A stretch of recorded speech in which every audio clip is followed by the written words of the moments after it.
talking about, how things have been in the gym, and it's, you feel like you're getting stronger and working out and all that. How's outside of gym and life and nutrition?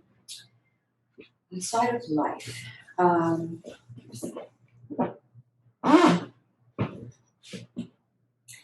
I think a mindfulness practice outside of nutrition has helped me slow down a little bit. Okay. I just take my time.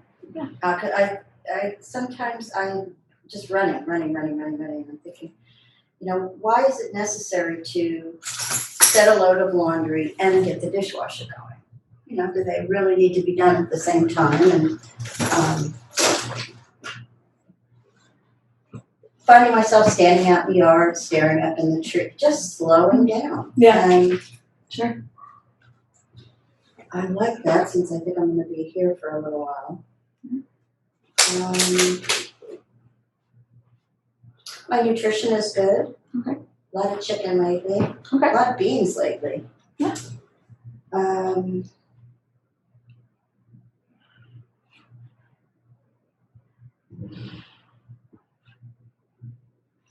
What does, when you explore, that kind of running around, always doing something, that feeling of, urgency or getting to some endpoint? I mean, it's not for me. Yeah. It's always for somebody else, getting something done for somebody else. Gotcha. And now that I say that out loud, it's clear that I don't prioritize myself. And I guess that's what that slowing down is allowing me to do. It really doesn't matter if I get into the house in 5 minutes or in 10 minutes. Yeah. What I do if I hear an owl on my property, I'll just stand there and listen for his mate. Sure. And I find that's filling me up in a way. Because, I had this big dump after the election. And all of the tumultuous after that, and then when I have to fill it back up. Yeah. And then just being mindfully saying, well, fill it up how fast? Yeah. It's not necessary to walk into the house and turn on the radio to news. Mm-hmm. That's true. Always looking for something to fill that void. To fill it. And instead of just sitting in stillness. I was just thinking about that on my drive here. I'm like, what are the signs that we're not living in mindfulness? And I think a lot of those signs have to do with either thinking of future, thinking of the past, thinking of others, either outside circumstances, other people, other situations, other obligations, our environment, and then, if those are the signs that we're not practicing mindfulness, what are the signs that, we are? How do we get back in tune? And what you're saying, just holding space, observing, using our senses, both to look internally and then just to observe things outside, it's like meditation. I find myself now saying to my husband and to my mother and anybody else that'll listen, I have an observation. There's no judgment attached. I've just observed this. Yeah. My husband is open to that because I'm saying, I just observed this, no judgment. Uh-huh. And it makes for interesting conversations, but it also allows us to engage in a conversation about behavior that's not threatening because it's just my observation. Right. And that's really what conversation can be. I mean, we're sharing something we observe, something we feel, something, we desire, whatever it is. And, that's when, even having effective conversations has to do with, I versus, you, or pointing fingers. And I think that really helps, too, is to, have effective relationships, conversations, mindfulness, peace within ourselves. Is we communicate. And how do we even know what to communicate if we're not tuning in, too? So it's a good feeling. It is. It's kind of enlightening to like what you mentioned about after the election. All of a sudden, before the election, it was a lot of things consuming you, and then after, it was you're almost not used to it. And I think a lot of people, that's what scares them about being a quiet, mindful being practice. still. Yeah, that mindfulness is the stillness and not having to fill it with something, not having to go do something, not having to have an obligation, not having to like turn on the TV or look at your phone or anything. Be with someone. Yeah, it's just like you just chill. It's a very it's I don't know, like I think having the internet and all the electronics on, like how our life is so fast paced these days. I think there's pros to it. Like there's just a lot of things accessible to us, but I don't think it's in necessary balance in our I think lives you're and going to as see a change humans. in child rearing in Yeah. the Oh, next it's decade. already. People will not give their children cell phones. Yeah. They'll find another way to keep in touch with them. I'm seeing more people, shift like becoming aware of that, and they're like, hey, I either they're having kids now or like kind of right in between, because you got the millennials that really grew up on electronics, and I would say like the people right before the millennials that are having kids and having children that are seeing that, like maybe my age or something, and they're like, yeah, that's not necessarily the best idea. Right. And you do have control over it. Mm-hmm. I felt when my kids are natives, I felt like I had no control over it. That I was being unreasonable if I said no, because everything they did was on the computer. And well, how can you take this part of it away? I didn't understand it. And what I have friends now who have young children. I have a friend who has 4 daughters. Okay. And none of them have cell phones. None of them have iPhones. Right. And she's a school psychologist. Oh. And she said, yeah, that's junior high stuff. That's when they're getting talks all the time about self-esteem and who they are. And she said, but before then, it's just a lot of noise. Yeah, it is. And it's like, and what happened to like being able to be bored, being able to, and that's because that's when you get creative. That's when you start, being in the moment, or going out and playing and being outside in nature or with toys and all that are not electronic toys or games. I think it's super important. I mean, I really feel like, and we have to be conscious about it too. We have to be like intentional, because it's like to not expose ourselves to too much stuff, because it's easy to be in front of stuff, but it's almost like intentional, like consciousness. Like you have to almost intentionally like turn off the computer, step away from things. In our house, you have to walk into another room where there is nothing electronic. Yeah. I mean, it's not like something that's going to, it was like the opposite when I was growing up, where we had to like seek out like AOL, the internet and all that. Like, your mother would hear the dial-up. Yeah. What are you doing? Yeah, and like, did you do your homework or something? But it's like the opposite. So now we have to be intentional about like, stepping away from that. Engaging. Yeah. When we were kids, I had 3 sisters, and my mother was a stay-at-home mom until I was in junior high. Yeah. And there was never an I'm bored, because I think I'm sure I learned by the second time I said to my mother, I'm bored. But that was, you never said that to her, because she always had ironing, weeding, and she had a list all day, every day. So you never said to my mother, I'm bored. Gotcha. I have a girlfriend in California who's raising her granddaughter, and she said, I have to take Jenny shopping. She's bored. And we had this conversation about our upbringing. When she was being raised, when she was bored, her mother would take her shopping. My family didn't have money like that, so there was no go shopping when you're bored. Sure. My girlfriend is a shopaholic. She has no control over money. There's a very specific connection.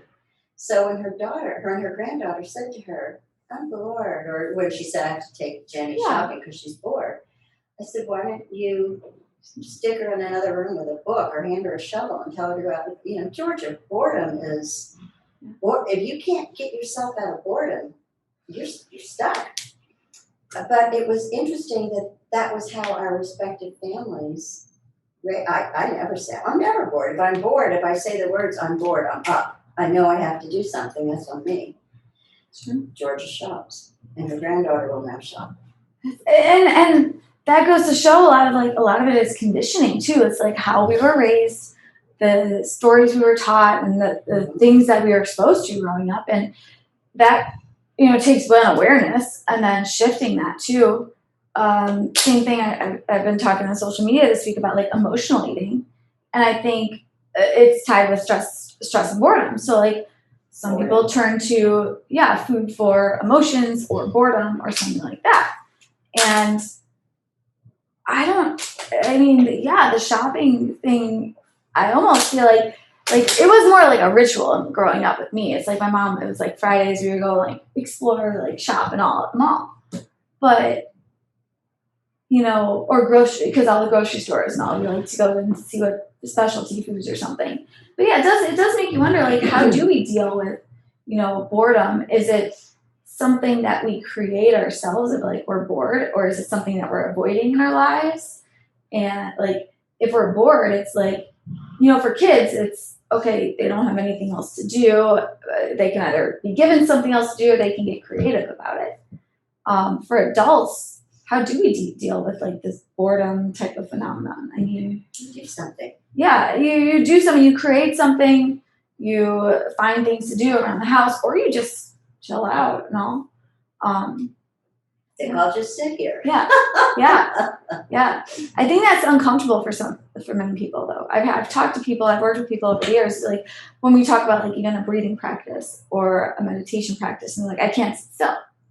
And I think from the conversations I've had with those people, it's a lot of like either internal chatter that they have and sitting with their thoughts and what's going on, or thinking that you always have to be doing something. It's like, what, do we always have to be doing something? No. So I think that also like, being conscious of sitting with our thoughts and what's going on in our head and just letting them pass. It's all like that, again, coming back to mindfulness, which is what we talked about. So. My mother is one of those people who can be comfortably silent. And I've learned that from her, with her. Huh. That's a very uncomfortable situation for some people, to sit quietly with another person. And it's okay to not have something to say. Right. It's okay to have the sounds of the room around you, but for some people, that gap in the conversation is a game changer. And it makes them nervous. They start to say stupid things because they need to hear something. Or behaving, or like adopting different behaviors, almost like, I have a clear vision, like, you go out to eat and you people watch, or you are out and people watch. So I have this, like, I have people watch, like couples sitting together, and some of them are happy just kind of like waiting. Sometimes they're talking, conversing, sometimes they're just sitting. My favorite ones are these. Well, that's what I was going to say. It's like the most common thing is like, if they're not talking, what do? They immediately turn to their phone. They immediately turn to something else to look at instead of being okay. And part of it probably is because, like, well, if we're not going to talk, I might as well do something. Again, like occupying your time. But why not just like sit there and chill or something? It is like, I just have this clear vision as you're talking about that, about like seeing people like either on their phones and they're not talking to each other, and they're sitting down and maybe eating or sitting down together. They're just both on their phones. And it's like, so if you weren't on your phones and you were together, like, one, would you be talking about something? Two, if you weren't, would you be sitting with each other, and would you be okay with that? Or is it that, like, it is, I think it is uncomfortable not doing something, not having something to say for many people. My son pointed out to me one time where I was carrying on a conversation on a phone while I was walking with him. Yeah. I didn't think it was rude, mostly because I thought of him as my kid, not my peer. Yeah. But after about 10 minutes, he said, for God's sake, I'm here. And I didn't think of it as being disrespectful until he brought it to my attention. Sure. But I know how he feels because I have a specific intolerance for being at a table with my husband and having him take a phone call. He has finally learned that he can take the call, but he better have one foot off the chair as he's going to take it. Yeah. Because I'm not going to sit at the table and listen to it. This is rude. Right. And I think that's a manners thing that kids, they do to each other. It's like, you don't matter anymore, I have my phone. Well, we give our children iPads at dinner tables, which to me, that concept, I'm just like, you can't even be with your kid enough to entertain them. Like, that is just shocking to me. Or like to let them just either color or do something. Like, just here's your phone or here's your iPad. Like, play a game on your phone or watch something on the iPad and be quiet and be good. So it's like we're teaching ourselves by doing that, and then we're teaching our kids that in order to be at peace, they have to be doing that. There's so much packed into that conversation, Rachel. There's people gosh. that believe that they should take their kids everywhere they go. Not every place is suitable for a child. It's People that think that a child that's been going all day long and hasn't had a nap is going to sit nicely in a restaurant. That's not going to happen. And if that child explodes, one of the two people that brought that child in the world has to take it out of the restaurant. We're not all going to sit here and listen to it. Right. But that's like almost like growing up, it's like that was typical. Like, if you had kids and like you weren't, quote, forced to like go to things if it didn't work for you, and you knew that you had priorities, that was raising your children and doing what's best for them. Mm-hmm. And that might mean that you have to say no to another obligation, or like, hey, I can't do it at that time. Mm-hmm. But I even see a lot of people like, dining with their children or families like super late at night too. Like going out to eat and all. It's like, why? Like, I hated when my parents used to do that. It was exhausting. Yeah, like, why are they up that late? Like, you're teaching them bad habits. And we don't even realize it. Or we don't care. I don't know what it is. Again, mindfulness, we're not even aware of it. Somebody has, the first presumption, the first blanket over our heads was that we can do anything. You can work and raise children. Wow, really? I can do that? And then your children are just an extension of you. Whatever you do, they should do too. No. I think they're an extension of you because you raise them. But yes, you can't bring them everywhere. There's a meal time. There's boundaries. That's what it is. It's boundaries. It's limits. And knowing that, like, you're the child, I am the parent or adult, and we need to know the difference here. And yeah, as they get older, there's going to be different like limits and different boundaries set. But understanding that like we have boundaries for ourselves, for other people, for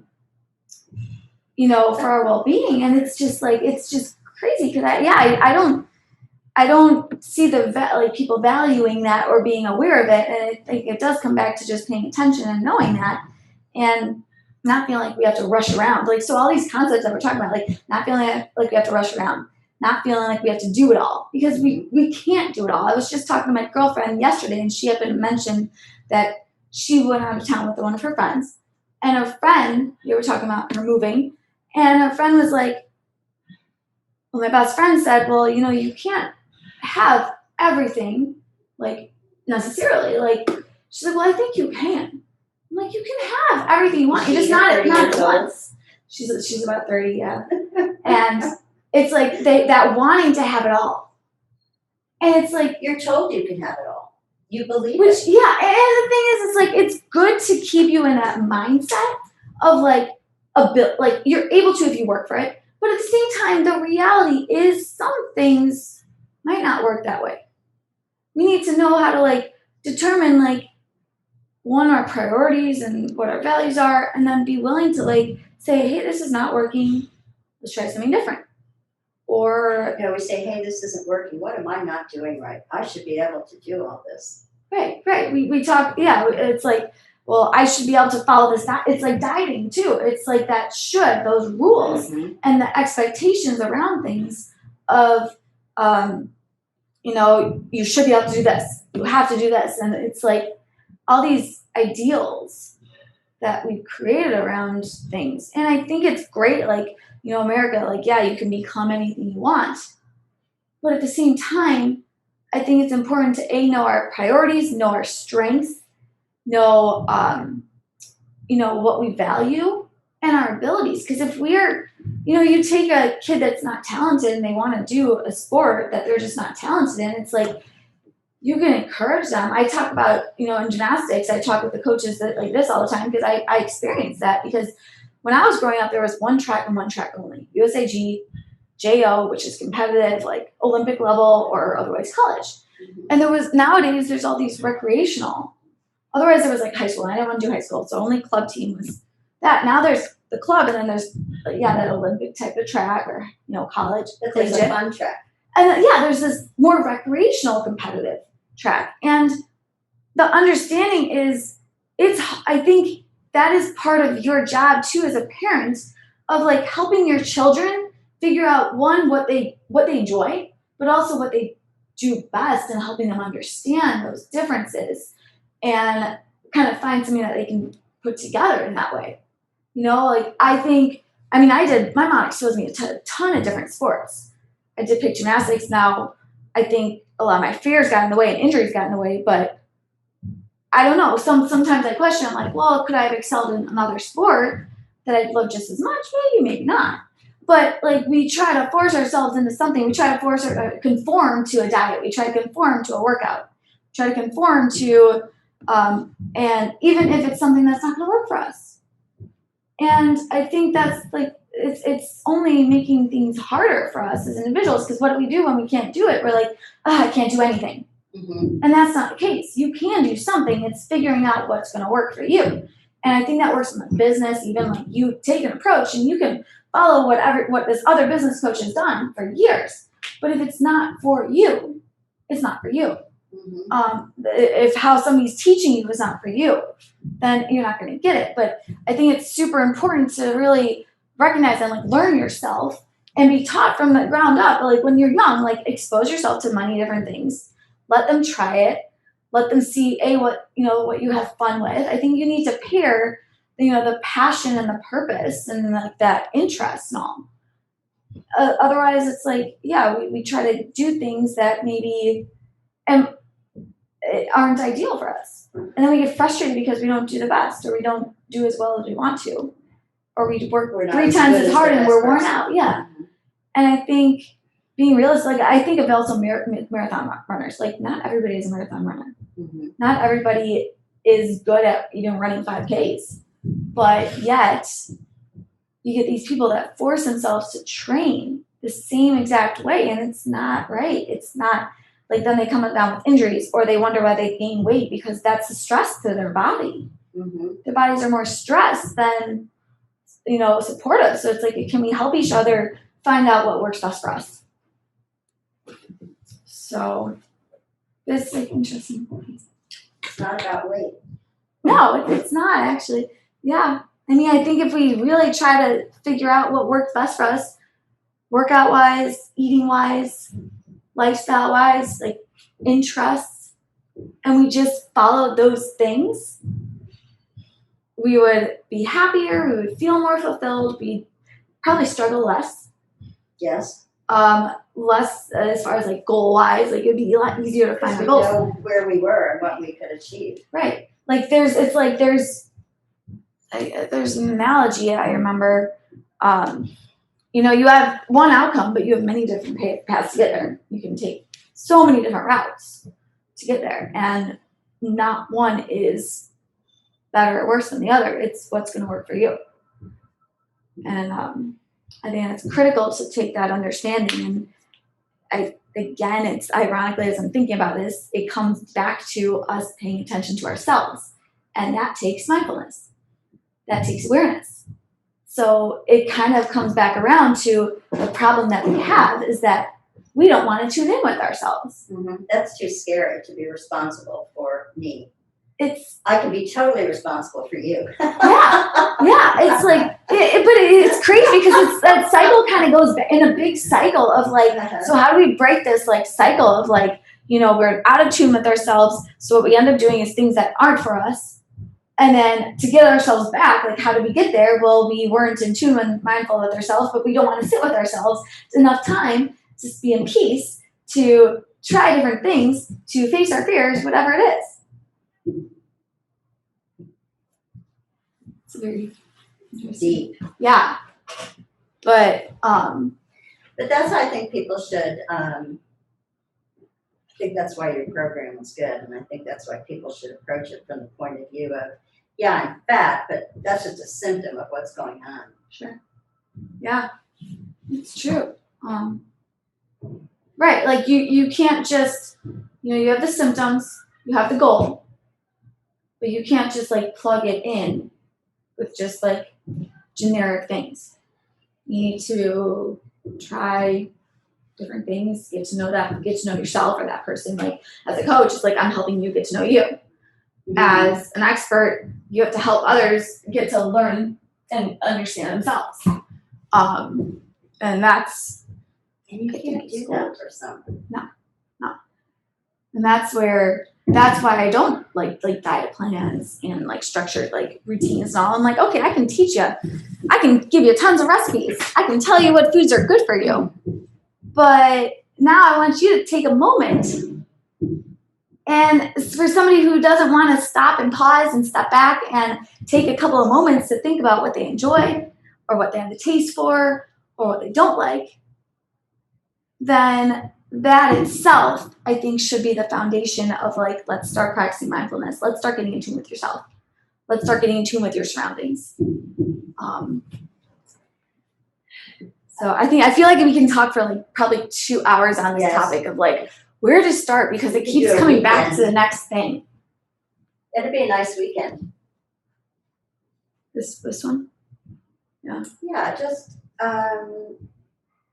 because when I read stories in Ann Landers or newspapers about women that are just overwhelmed, they have 2 little kids at home, they have no time to go anywhere or do anything. My mother and I were reading in Ann Landers last week. A guy was pissed off because his wife wanted time to work out. She wanted him to stay with the kids. There was no time that was convenient for him to stay with the kids. When a woman's in that situation, there is no seeing the out. All she can see is she's got a 3-year-old and a 5-year-old, and there's dirty laundry, and somebody's got to make dinner. And I personally wouldn't be married to somebody that was that way, but women are. And what they really need to be doing, they need to be taken out and said, you know what, if that laundry doesn't get done, your husband may wear a pair of dirty pants. Yeah. He might be interested in learning how to do laundry. One of the best ways to make a change is to change our surroundings. Mm-hmm. Change who we're exposing ourselves, either our surroundings or who we're exposing ourselves to. And even if it's like, that's why I like going on a retreat or taking yourself out for even a short period of time, then you can get clarity on the reality of things and put things into perspective. Because I feel like when you're in that same thing, I think like those that are up north are in quarantine still and still not able. I think that creates this cloud where we don't see things in perspective. Mm-hmm. And the way out is to disengage from it and remove ourselves. Yeah. I think that even goes for like if we're at a task or a working on a project for a long period of time and we just feel like we're going in circles. The best option is not to keep working. Mm-hmm. It's to disengage and go do something else. Like let go and stop holding. Like, it's trust. It's paying awareness and trust instead of that control. We want to control things. We want to stay in control, and we have this false sense of security around control. But control is really not secure. Mm-hmm. Trust is secure. Faith is secure, and like. Being present, mindfulness is secure because we only have now. When we try to control the future, we start. Can't get our hands around it. Yeah, and that's the thing. It's like control has to do with everything but now. Because when we let go of control, we can trust and we can actually pay attention and we can gain clarity. So I think that is really important. I mean, that would even be something fun to even do like a day kind of seminar workshop and all, and just kind of like get people out of their normal thing. Like the hardest part, I think, is those individuals that really need it are the ones that it's hardest to pull them. Can't prioritize the time. So how can we break it down into something even smaller? I like that, I say take Take 5 type of practice where you either take 5 deep breaths or you take 5 minutes, just 5 minutes to yourself. And, no phones, no electronics, no other people, no obligations, just Disengage. And that can mean you going outside, that can mean you sitting in peace, that can mean you focusing and doing like some kind of meditation, either breath or object or, mantra or something or music. But I think if we take it down on that smaller, like how do we lower it to that smallest like limit where it feels doable for somebody is like take 5, like, Yeah, that's doable. Yeah. It's telling somebody like that you said like has kids, has a family, has to take care of the house and all to go up and go take a retreat or go and do this workshop even or spend an hour on a phone with a coach. They don't have that. Right. So I think that's good. So, thoughts going into this next week for yourself?